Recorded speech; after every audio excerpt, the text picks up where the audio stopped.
ಸಾಲಬಾಧೆ ಅಂತಕ್ಕಂಥದ್ದು ಬಹಳ ಒಂದು ದೊಡ್ಡ ಬಾಧೆ.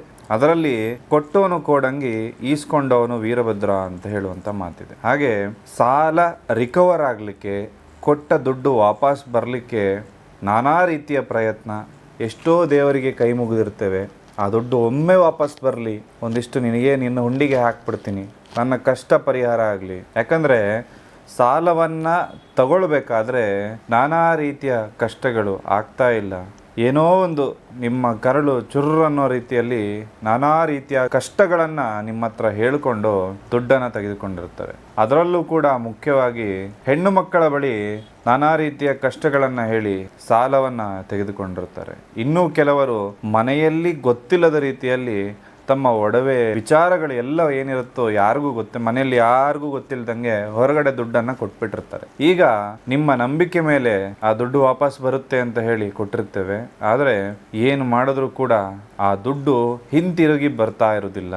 ಇಂತಹ ಸಮಸ್ಯೆಗಳಿಗೆ ಪರಿಹಾರ ಏನು? ನನ್ನ ಹೆಸರಲ್ಲಿ ಇನ್ನೊಬ್ಬನಿಗೆ ನಾನು ದುಡ್ಡು ಕೊಡಿಸಿರ್ತೇನೆ, ಆ ವ್ಯಕ್ತಿ ನನಗೆ ದುಡ್ಡು ರಿಟರ್ನ್ ಮಾಡ್ತಾ ಇಲ್ಲ, ಎಲ್ಲ ನನ್ನ ಕೈಯಿಂದಾನೇ ಕಟ್ಟುವಂತಹ ಪರಿಸ್ಥಿತಿ ನಿರ್ಮಾಣ ಆಗಿರುತ್ತೆ. ಈ ಕಷ್ಟಗಳಿಗೆ, ಈ ಸಮಸ್ಯೆಗಳಿಗೆ ಪರಿಹಾರ ಏನು ಅಂತ ಹೇಳಿ ಪರಿಪೂರ್ಣವಾಗಿ ನಿಮ್ಮೆಲ್ರಿಗೂ ಕೂಡ ತಿಳಿಸ್ಕೊಡ್ತಾ ಇದ್ದೇನೆ. ಇದನ್ನು ಪಾಲನೆ ಮಾಡೋದ್ರಿಂದ ನಿಮ್ಮ ದುಡ್ಡು ಹಿಂತಿರುಗಿ ಬರುತ್ತೆ, 100% ಬರುತ್ತೆ. ಆ ತಂತ್ರ ಪರಿಹಾರವನ್ನು ಪೂರ್ಣವಾಗಿ ತಿಳಿಸ್ಕೊಡ್ತೇನೆ. ಮೊದಲನೇ ಸಾರಿ ನಮ್ಮ ಯೂಟ್ಯೂಬ್ ಚಾನಲ್ಗೆ ಬಂದಿದ್ರೆ ದಯವಿಟ್ಟು ಸಬ್ಸ್ಕ್ರೈಬ್ ಮಾಡ್ಕೊಳ್ಳಿ, ಹಾಗೆ ಬೆಲ್ ಐಕಾನ್ ಕೂಡ ಕ್ಲಿಕ್ ಮಾಡ್ಕೊಳ್ಳಿ ಅಂತ ಹೇಳ್ತಾ, ಈ ಒಂದು ಸಾಲ ಬಾಧೆ ಅಂದರೆ ಕೊಟ್ಟಿರುವ ಸಾಲವನ್ನು ಹಿಂತಿರುಗಿ ಪಡೆಯುವಂತಹ ಸಾಲ ಬಾಧೆ, ಅದಕ್ಕೆ ಪರಿಹಾರ ಏನು? ಮುಖ್ಯವಾಗಿ ನೀವು ದುಡ್ಡು ಯಾವ ವ್ಯಕ್ತಿಗೆ ಕೊಟ್ಟಿರ್ತೀರಲ್ಲ, ಆ ವ್ಯಕ್ತಿಗೆ ದುಡ್ಡನ್ನು ಕೊಡುವಂತಹ ಮನಸ್ಸಿರಬೇಕು. ಆಗ ಮಾತ್ರ ದುಡ್ಡನ್ನು ಹಿಂತಿರುಗಿ ಪಡೆಯೋದಕ್ಕೆ ಸಾಧ್ಯ. ಆ ಮನಸ್ಥಿತಿ ಇಲ್ಲದಿದ್ದಾಗ ಈ ಪರಿಹಾರವನ್ನು ನೀವು ಅನುಸರಿಸ್ಬೋದು. ಆ ವ್ಯಕ್ತಿಯ ಮನಸ್ಸು ಬದಲಾಗಿ ಆಯಿತು, ಇವರಿಗೆ ದುಡ್ಡು ಕೊಡೋಣ ಅನ್ನೋ ಮನಸ್ಥಿತಿ ಅವರಿಗೆ ಬರೋ ಹಾಗೆ ಮಾಡಿ ಪೂರ್ಣವಾಗಿ ನಿಮ್ಮ ದುಡ್ಡನ್ನು ಹಿಂತಿರುಗಿ ಪಡೆಯೋದಕ್ಕೆ ಈ ತಂತ್ರವನ್ನು ನೀವು ಮಾಡಬಹುದು. ಕೊಡುವ ಮನಸ್ಥಿತಿ ಇದ್ದರೆ ಖಂಡಿತವಾಗ್ಲೂ ಅವರೇ ಕೊಡ್ತಾರೆ. ಕೊಡುವ ಮನಸ್ಥಿತಿ ಇಲ್ಲದಂಥವರು ಈ ಪರಿಹಾರವನ್ನು ಮಾಡ್ಬೋದು. ಆ ಪರಿಹಾರ ಏನಪ್ಪ ಅಂತಂದರೆ, ನಿಮಗೆ ದುಡ್ಡು ಯಾರು ಕೊಡಬೇಕು ಆ ವ್ಯಕ್ತಿಯ ಫೋಟೋ ಒಂದನ್ನು ತಗೋಬೇಕಾಗತ್ತೆ. ಆ ಫೋಟೋ ಹಿಂದ್ಗಡೆ ಒಂದು ತ್ರಿಕೋನಾಕಾರವನ್ನು ಬರೆದು ಅದರೊಳಗಡೆ 6 ಅನ್ನೋ ಸಂಖ್ಯೆಯನ್ನು ಕೆಂಪು ಪೆನ್ನಿನ ಶಾಯಿಯಲ್ಲಿ ಬರಿಬೇಕಾಗತ್ತೆ.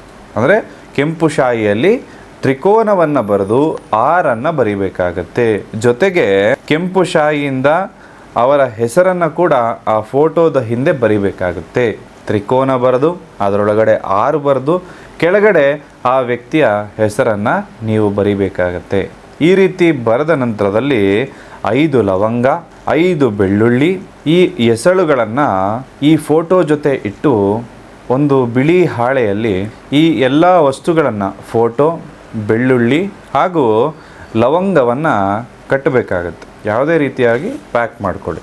ಪ್ಯಾಕ್ ಮಾಡಿಕೊಂಡ ನಂತರದಲ್ಲಿ ನೀವು ಆ ವ್ಯಕ್ತಿ ನಿಮಗೆ ದುಡ್ಡನ್ನು ವಾಪಸ್ ಕೊಡಬೇಕು ಅಂತ ಹೇಳಿ ನೀವು ಇಷ್ಟಪಡುವ ಯಾವುದೇ ದೇವರಾಗ್ಬೋದು, ಆ ದೇವರ ಬಳಿ ಪ್ರಾರ್ಥನೆಯನ್ನು ಮಾಡುವ ಮುಖಾಂತರದಲ್ಲಿ ಈ ದುಡ್ಡು ನನ್ನದು ವಾಪಸ್ ಬರಲಿ ಅಂತ ಹೇಳಿ ಒಂದು ಪ್ರಾರ್ಥನೆಯನ್ನು ನೀವು ಮಾಡಿಕೊಂಡು ಆ ವ್ಯಕ್ತಿ ಹತ್ರ ದುಡ್ಡೇನು ಕೇಳಲಿಕ್ಕೆ ಹೋಗ್ತೀರಿ, ಆ ಸಂದರ್ಭದಲ್ಲಿ ಅದನ್ನು ಬಲಗಡೆಯ ಜೋಬಲ್ಲಿ, ಯೂಶ್ವಲಿ ಶರ್ಟ್ ಅಂದರೆ ಎಡಗಡೆ ಇರುತ್ತೆ, ಪ್ಯಾಂಟ್ ಜೋಬಲ್ಲಾದರೂ ಬಲಗಡೆ ಜೋಬಲ್ಲಿ ಇಟ್ಕೊಳ್ಳಿ. ಹೆಣ್ಮಕ್ಳದ್ದು ಕೇಳಕ್ಕೆ ಹೋಗ್ತೀರಿ ಅಂದರೆ ನಿಮ್ಮ ಬ್ಯಾಗಲ್ಲಿ ಅದನ್ನು ಇಟ್ಕೊಂಡು ಹೋಗಿ. ಈ ರೀತಿಯಾಗಿ ಇಟ್ಕೊಂಡು ಹೋದಾಗ ಆ ವ್ಯಕ್ತಿಯ ಮನಸ್ಸು ಬದಲಾವಣೆಯಾಗಿ ಓಕೆ ಇವ್ರಿಗೆ ದುಡ್ಡು ಕೊಡಬೇಕು ಅನ್ನೋ ಮನಸ್ಥಿತಿ ಆ ವ್ಯಕ್ತಿಗೆ ಬರುವ ರೀತಿಯಾಗಿ ಆ ವ್ಯಕ್ತಿ ನಿಮಗೆ ನಿಮ್ಮ ಸಾಲವನ್ನು, ಅಂದರೆ ನೀವು ಕೊಟ್ಟಿರುವಂತಹ ಸಾಲವನ್ನು ಹಿಂತಿರುಗಿಸುವ ಮನಸ್ಥಿತಿ ಅವನಲ್ಲಿ ನಿರ್ಮಾಣ ಆಗಿ ಅವನು ಹಣವನ್ನು ಹಿಂತಿರುಗಿಸೋದಾಗುತ್ತೆ.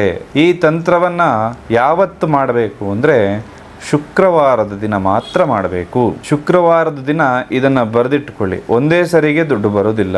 ಇದನ್ನು ನೀವು ಕನಿಷ್ಠ 3 ಬಾರಿಯಾದರೂ ಹೋಗಿ ಪ್ರಯತ್ನ ಮಾಡಬೇಕಂದ್ರೆ, ಒಂದು ಸರಿ ಈ ಬೆಳ್ಳುಳ್ಳಿ, ಲವಂಗ, ಫೋಟೋ ಏನು ಬರೆದಿಟ್ಟಿರ್ತಾರಲ್ಲ ಅದೇ ವಸ್ತುಗಳನ್ನು 3 ಬಾರಿ ಹೋಗಿ ಕೇಳಬೇಕಾಗತ್ತೆ, 3 ಶುಕ್ರವಾರಗಳ ಕಾಲ. ಈ ರೀತಿ ಈ ತಂತ್ರವನ್ನು ಮಾಡೋದ್ರಿಂದ ಖಂಡಿತವಾಗ್ಲೂ ಕೂಡ ಆ ವ್ಯಕ್ತಿ ನಿಮ್ಮ ಹಣವನ್ನು ಹಿಂತಿರುಗಿಸುವ ಮನಸ್ಥಿತಿಯಿಂದಾಗಿ ದುಡ್ಡನ್ನು ವಾಪಸ್ ಕೊಡುವಂಥವನಾಗ್ತಾನೆ. ಈ ಹಿಂದೆ ಹಲವಾರು ರೀತಿಯಾಗಿರ್ತಕ್ಕಂತಹ ತಂತ್ರ ಪರಿಹಾರಗಳನ್ನು ನಾನು ತಿಳಿಸ್ಕೊಟ್ಟಿದ್ದೇನೆ. ಅದರಲ್ಲಿ ಉತ್ತಮವಾಗಿರುವಂತಹ ರಿಸಲ್ಟ್ಗಳು ಪಡ್ಕೊಂಡಿದ್ದಾರೆ. ಅಂದರೆ ಈ ಹಿಂದೆ ನಾನು ಹೇಳಿಕೊಟ್ಟ ತಂತ್ರದಲ್ಲಿ ಒಂದಷ್ಟು ಜನರಿಗೆ ದುಡ್ಡು ಬಂದಿದೆ ಅಂತ ಹೇಳಿ ನನಗೆ ಪೂರ್ಣವಾಗಿ ತಿಳಿಸ್ಕೊಟ್ರಿ.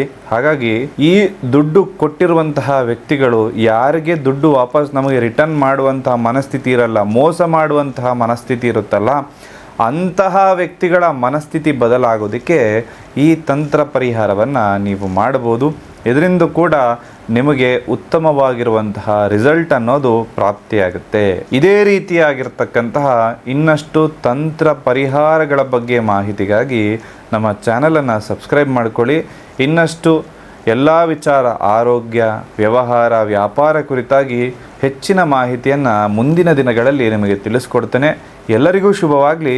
ಸರ್ವೇ ಜನಃ ಸುಖಿನೋ ಭವಂತು.